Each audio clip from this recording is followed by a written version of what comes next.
اعوذ باللہ من الشیطان الرجیم بسم اللہ الرحمن الرحیم۔ ابتدا کرتی ہوں سب سے پہلے امام زمن کی خدمت میں سلام ہدیہ کرنے سے، اور اس دعا کے ساتھ کہ امام زمن میری حاضری قبول فرمائیں اور مجھے اپنی معرفت عطا کریں، الہی آمین۔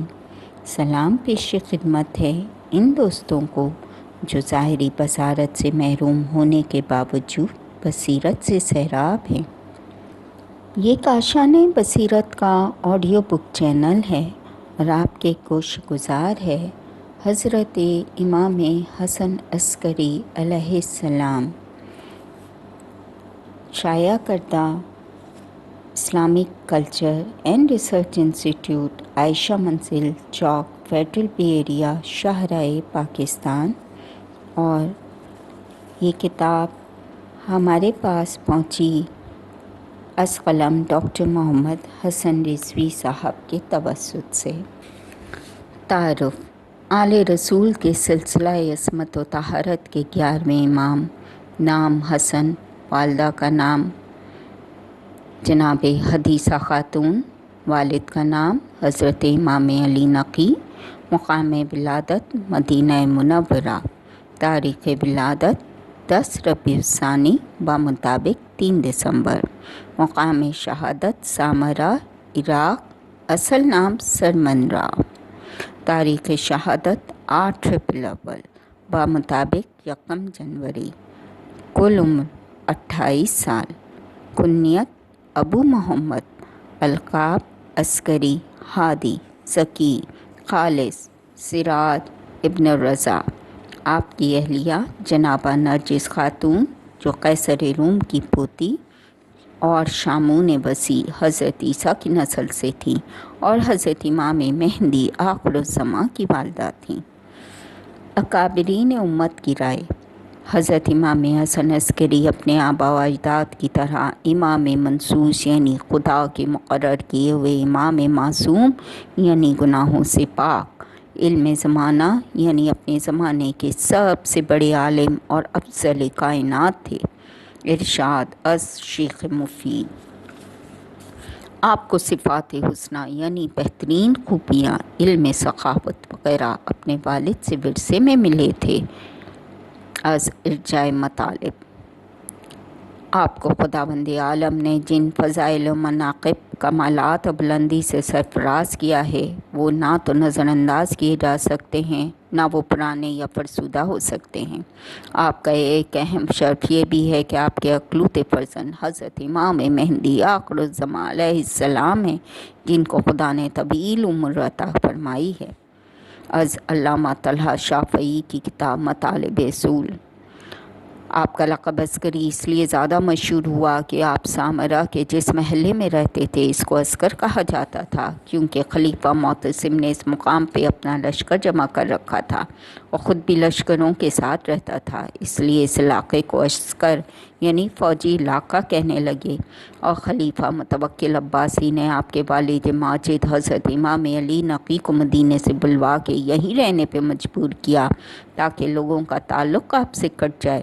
دوسری وجہ عسکری لقب پانے کی یہ ہے کہ ایک مرتبہ خلیفہ وقت نے حضرت امام کو اسی مقام پہ اپنے 90,000 لشکروں کا معائنہ کرایا تاکہ آپ حکومت سے مرعوب ہو جائیں، مگر آپ نے معائنے کے بعد اپنی 2 انگلیوں کے درمیان خلیفہ کو اپنے خدائی لشکر کا معائنہ کرا دیا، جس کو دیکھ کے وہ کانپنے لگا، اس لیے آپ کا لقب عسکری مشہور ہو گیا۔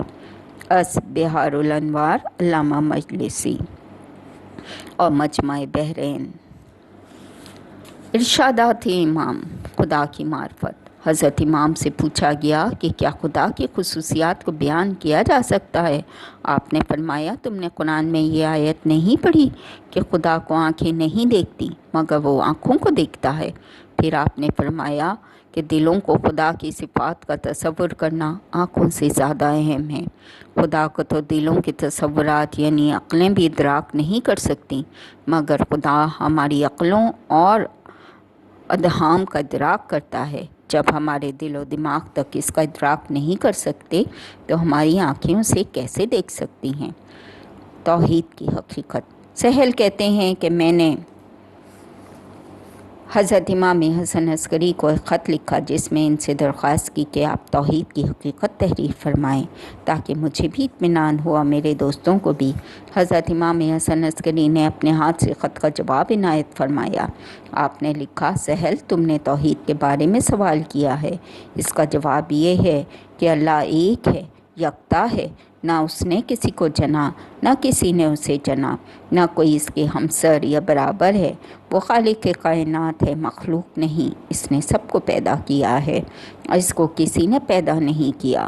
وہ جس جسم کو چاہتا ہے جتنا چاہتا ہے پیدا کرتا ہے، لیکن خود جسم نہیں رکھتا۔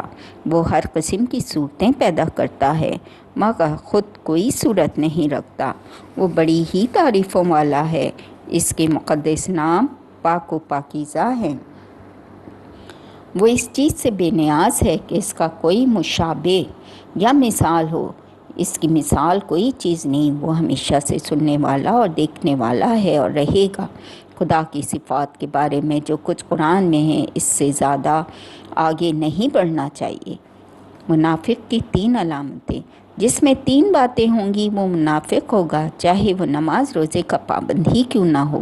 جب بھی اسے کوئی امانت دی جائے تو وہ اس میں خیانت کرے گا، جب بولے گا تو جھوٹ بولے گا، جب وعدہ کرے گا تو وعدہ خلافی کرے گا۔ اس سے یہ بھی معلوم ہوا کہ مومن وہی ہوتا ہے جو امانت دار ہو، سچا ہو اور وعدے کا پابند ہو، ہر حال میں نبی سے دور رہنے والے۔ حضرت امام نے فرمایا کہ ایک دن حضور اکرم نے فرمایا کہ اگر تم کہو تو میں تم کو بتا دوں کہ کون لوگ ہیں جو ہر حال میں مجھ سے دور رہیں گے۔ لوگوں نے عرض کیا، ضرور بتائیں۔ حضور اکرم نے فرمایا، پہلا وہ شخص جو سخت فحش کو ہو، لوگوں کی برائی کرے، بد زبانی کی مطلق پرواہ نہ کرے۔ دوسرا وہ جو سخت بخیل ہو۔ تیسرے وہ جو اپنے دل میں لوگوں سے سخت دشمنی رکھنے والا اور بے حد حسد کرنے والا ہو۔ چوتھے وہ جو سخت بے رحم ہو، جو ہر قسم کی خوبی اور شر سے دور ہو، جس کے شر سے لوگ غیر محفوظ ہوں اور جس سے بچنا ضرور سمجھیں۔ خدا کی ایک روح مومن کی ساتھی۔ خداوند عالم اپنی ایک روح کے ذریعے بندہ مومن کی اس وقت مدد کرتا ہے جب وہ کسی اچھے کام کی طرف مائل ہوتا ہے، اسے کرنا چاہتا ہے۔ وہ روح اس کے ساتھ ساتھ رہتی ہے، لیکن جب وہ بندہ گناہ کرنا چاہتا ہے اور سرکشی پہ پوری طرح آمادہ ہو جاتا ہے تو وہ روح غائب ہو جاتی ہے۔ یہی روح مومن کے نیکی کرنے پہ خوش ہوتی ہے اور برا کام کرتے وقت شرمندہ ہو کر زمین میں گڑ جاتی ہے۔ اے اللہ کے بندو، اپنی اصلاح کرتے رہو اور اچھے کام کرنے سے غفلت نہ برتو، اس سے تمہیں فائدہ ہوگا اور تمہارا یقین بڑھے گا۔ گناہوں کا نتیجہ۔ جب کوئی شخص گناہ کرتا ہے تو اس کے دل اور روح ہی میں ایک سیاہ نقطہ پیدا ہو جاتا ہے، پھر اس نے فوراً توبہ کر لی تو وہ سیاہ نقطہ مٹ جاتا ہے۔ لیکن اگر وہ گناہ پہ گناہ ہی کیے چلا گیا تو سیاہی بڑھتی ہی چلی جاتی ہے، یہاں تک کہ سارے قلب پہ چھا جاتی ہے۔ آخرکار وہ شخص بخشے جانے کے قابل نہیں رہتا۔ دعا کے قبول نہ ہونے کا راز۔ جب بندہ مومن اپنے مالک اللہ سے اپنی کسی حاجت کے متعلق سوال کرتا ہے تو اللہ کی شان یہی ہوتی ہے کہ وہ اسے قبول کر لے، اس کی حاجت پوری کر دے، چاہے فوراً یا کچھ دیر کے بعد، جیسی بھی اس کی مصلحت ہو۔ لیکن اسی دوران بندہ گناہ کر بیٹھتا ہے تو خدا فرشتے سے کہتا ہے کہ اب اس کی حاجت پوری نہ کرو، اسے محروم رہنے دو، کیونکہ اس نے مجھے ناراض کرنے میں سبقت کی ہے، اس لیے اب یہ میری طرف سے محروم اور ناکام رہنے کا مستحق بن گیا۔ بیماریوں پریشانیوں کا سبب۔ دل کو تباہ کرنے والی چیز گناہ ہے۔ جب بندہ گناہ کرتا ہے تو اس کے دل کی دنیا تہوبالا ہو جاتی ہے اور ایمان کی کایا پلٹ ہو جاتی ہے۔ جو آگ بھڑکی ہے یا ٹھوکر لگتی ہے یا مصیبت نازل ہوتی ہے یا درد سر ہوتا ہے یا کوئی بیماری پیدا ہوتی ہے تو یہ سب کسی نہ کسی گناہ ہی کے سبب سے ہوتے ہیں۔ خدا نے یہ بھی فرمایا، جو مصیبت تم پہ آ پڑتی ہے وہ تمہارے اپنے کرتوت کی وجہ سے ہوتی ہے۔